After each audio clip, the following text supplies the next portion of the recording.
मेरा नाम रागिनी है। मैं बनारस की रहने वाली हूँ। आज मैं आप लोगों को अपनी कहानी बताने जा रही हूँ।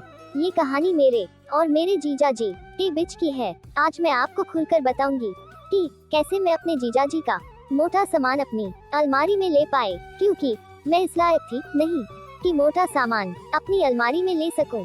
पर वासना चीज ही ऐसी है जो कि घिसने को मजबूर कर देती है। आइए सीधे कहानी पर आते हैं। क्या, कैसे और क्यों हुआ था। मेरी दीदी की शादी पिछले साल ही हुई है। मेरे जीजा जी और दीदी दोनों भोपाल में रहते हैं। मैं बनारस में अपनी मम्मी के साथ रहती हूँ।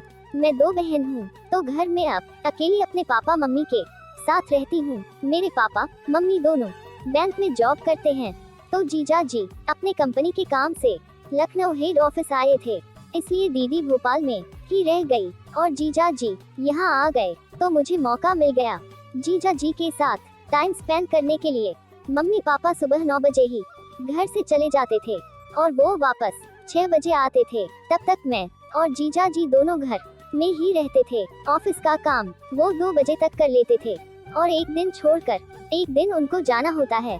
इसलिए एक दिन की बात है, हम दोनों ही लेटकर बात कर रहे थे, तो जीजा जी ने मुझे पूछा कि आपको कोई बॉयफ्रेंड है या नहीं।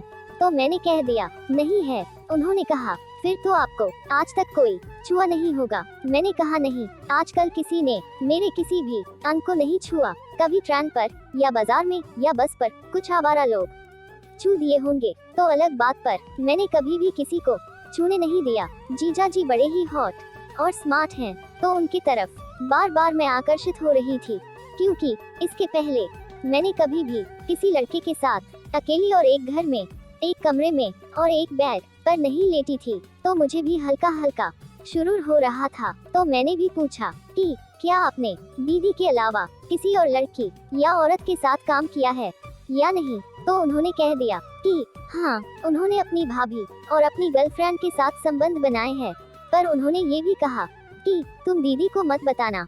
मैंने कहा कैसा लगता है अलग अलग के साथ काम करना। तो उन्होंने कहा मजा इसी में ही है कि आप अलग अलग काम करो। आप खुद ही सोचो, एक ही खाना रोज खाने को दिया जाए तो क्या आप खाओगी या बदल बदल कर खाओगी। मैंने कहा पर खाना और संभोग अलग अलग होती है। तो उन्होंने कहा जब भी मौका मिले कर लेने चाहिए। तो मैंने कहा तो आज आपको लग रहा होगा कि मैं अकेली हूँ, मुझे भी आपके साथ सेक्स संबंध बना लेने चाहिए। मैंने मजाक में बोली और हंसने लगी। तो उन्होंने कहा अगर आप मुझे अपना वर्जिनिटी दे दोगी तो मैं आपको वो दूंगा जो आप कहोगी। तो मैंने कहा क्या आप मेरे मम्मी पापा को मना लोगे। मैं दिल्ली यूनिवर्सिटी में पढ़ना चाहती हूँ, वो लोग इसके लिए तैयार नहीं है। तो उन्होंने कहा बस इस छोटी सी बात के लिए मैं आपकी कसम खाता हूँ, सोच लो कि आपका काम हो गया।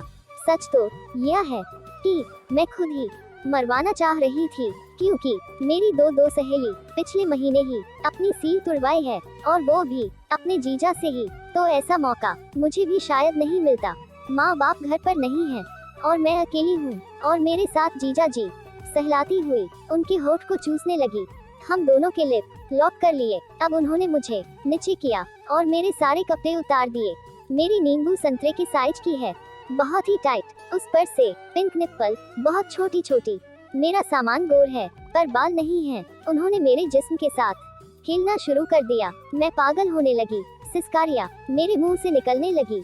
उन्होंने मेरे एक एक अंग को छुआ और चूमा। अब बारी आई पिछवाड़ा चाटने की, तो वो नीचे आ गए और दोनों पैरों को अलग अलग करके पहले मेरी पिछवाड़े को सहलाया, फिर चाटने लगे। मैं बार बार गीली हो रही थी, पानी निकल रहा था। वो चाट रहे थे। जब वो फिर से ऊपर आए तो मैं हैरान हो गई, क्योंकि उनका औजार बहुत ही बड़ा और मोटा था। मैं डर गई कि मेरे पिछवाड़े की साइज बहुत छोटी है, इतना मोटा औजार कैसे जाएगा। पर वासना से भरी थी, मुझे अपनी पिछवाड़े फटने का डर नहीं था। मैं छोड़ना चाह रही थी।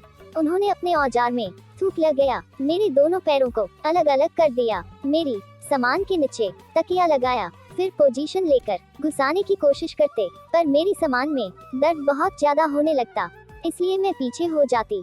ऐसा ही होता रहा करीब 5 मिनट तक। फिर वो एकदम से मेरी नींबू को सहलाते हुए औजार को सेट किया और पहले शांत रहे, उसके बाद जोर से झटका दिया। मेरी सामान फट गई। मैं रो गई, पर उन्होंने फिर से सहलाया और कहा कि ऐसा होता है पहली बार। अब तुमने अपनी वर्जिनिटी खो दी है, तुम्हारा सील टूट गया है, अब वह दर्द नहीं होगा। फिर धीरे धीरे वो अंदर बाहर करने लगे। मैं भी मजे लेने लगी। वो अब मेरे जिस्म को सहलाते हुए काम करने लगे। मैं भी सामान उठाकर करवाने लगी। अब मजे लेने लगी। दर्द के साथ साथ मजा भी आने लगा। वो मेरी नींबू को मसलते हुए काम करने लगे। करीब 1 घंटे तक मेरे अलमारी में सामान रखा।